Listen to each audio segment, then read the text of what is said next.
Chers invités, chers participants, nous ne devons surtout pas oublier qu'il est impérieux de sortir des millions, voire des milliards de personnes de la pauvreté. Il y existe un lien direct entre notre bien-être et ce fait. Personne ne peut dormir tranquillement tant qu'1 milliard de personnes doivent subvenir avec moins d'$1 par jour à leurs besoins. Nous avons donc besoin d'un engagement entre pays développés et moins développés en la matière. Raison là pour laquelle nous avons été l'hôte de la 4e conférence des Nations Unies sur les pays les moins développés. Nous avons intensifié nos efforts de manière à pouvoir également établir un plan d'action d'Istanbul, tel qu'a été nommé le document. La contribution des ONG turques par rapport à un développement global nous permet maintenant d'investir plus de 2 milliards de dollars sur une base annuelle.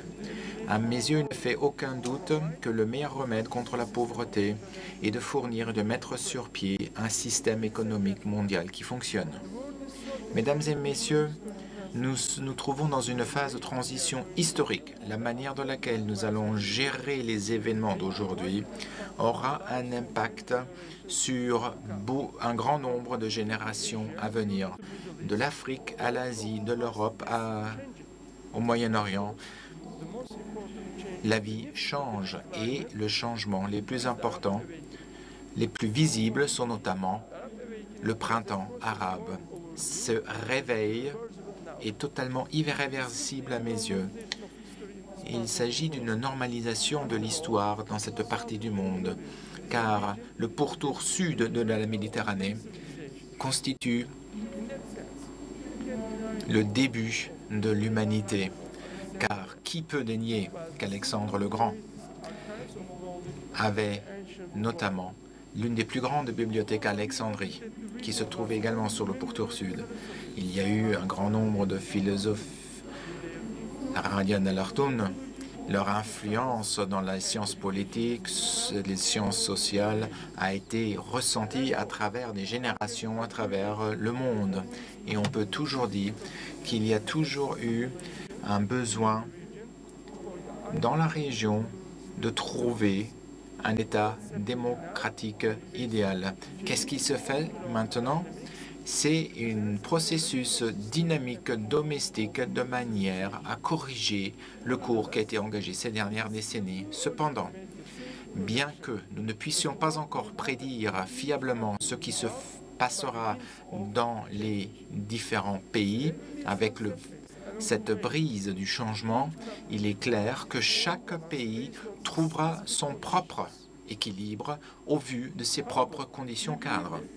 Cependant, nous pensons que nous avons là, devant nous, une opportunité en or de manière à pouvoir répondre aux aspirations de la population locale de manière à ce que celle-ci puisse vivre en dignité. Nous ne pouvons pas exclure les conditions sociales et économiques très dures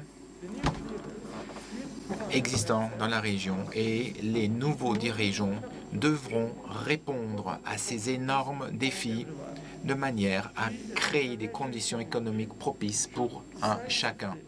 Nous devons soutenir ces nouvelles démocraties dans leur aspiration. Si nous ne le faisons pas, nous allons créer un cercle vicieux dans lequel les aspects économiques et politiques se renforcent mutuellement. Les valeurs de la sécurité et de l'économie et politique peuvent être en harmonie avec modernisme et harmonie, car dans les démocraties émergentes, il est clairement montré que les institutions peuvent être très fortes et soutenir ce développement en la matière, tel que ça se fait également en Turquie, notamment la liberté religieuse et la sécularisation montrent clairement que cela nous permet un pluralisme démocratique et que cela est d'une importance tout à fait marquante. Il est également clair qu'il faut trouver le bon équilibre entre liberté et politique. Mesdames et messieurs, le pessimisme croissant vu de la crise européenne montre clairement qu'il y a des manifestations de discrimination et d'intolérance dans la majorité et dans la plupart des pays européens. Il y a un soutien politique et électoral pour des partis qui pensent que cela peut résoudre les problèmes sociaux, politiques et de sécurité. Raison pour laquelle nous sommes extrêmement concernés par cette montée de la xénophobie et du racisme.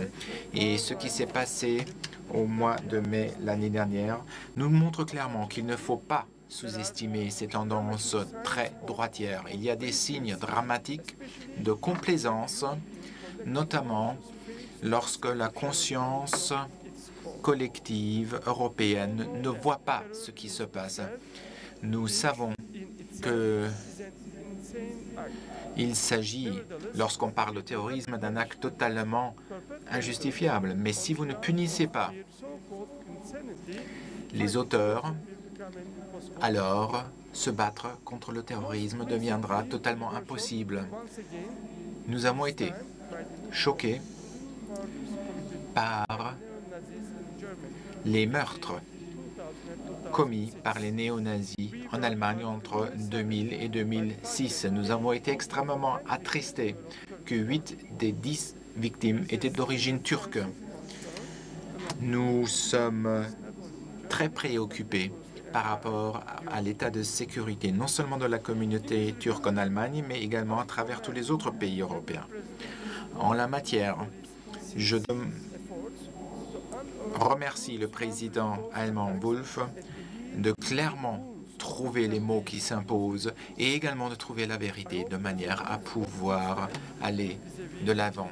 Et j'espère également que le président allemand pourra s'opposer aux dangers que constituent ces mouvements de l'extrême droite et les dangers que cela représente pour l'ensemble de l'Europe. Mesdames et messieurs, je dois vous dire que pour l'instant, je vous ai plutôt montré une image plus flatteuse de l'état du monde. Mais ne me mécomprenez pas. Nous sommes très optimistes car la semaine dernière, je me suis rendu à Bishkek pour la cérémonie de passation de pouvoir, une organisation qui a pu se faire après des élections qui ont été tenues dans une période de moins de 18 mois. Le Kurdistan, donc, a droit à notre soutien, et cela de la part de tous les démocrates qui œuvrent pour des phases de transition à travers le monde. Et je pense qu'il est tout à fait impératif de soutenir les démocraties, la paix à travers le monde. L'histoire nous montre que c'est l'inactivité et l'inaction qui, après, prennent le dessus si vous ne faites rien. Et l'histoire ne se répète jamais. Mais l'histoire est riche en enseignements.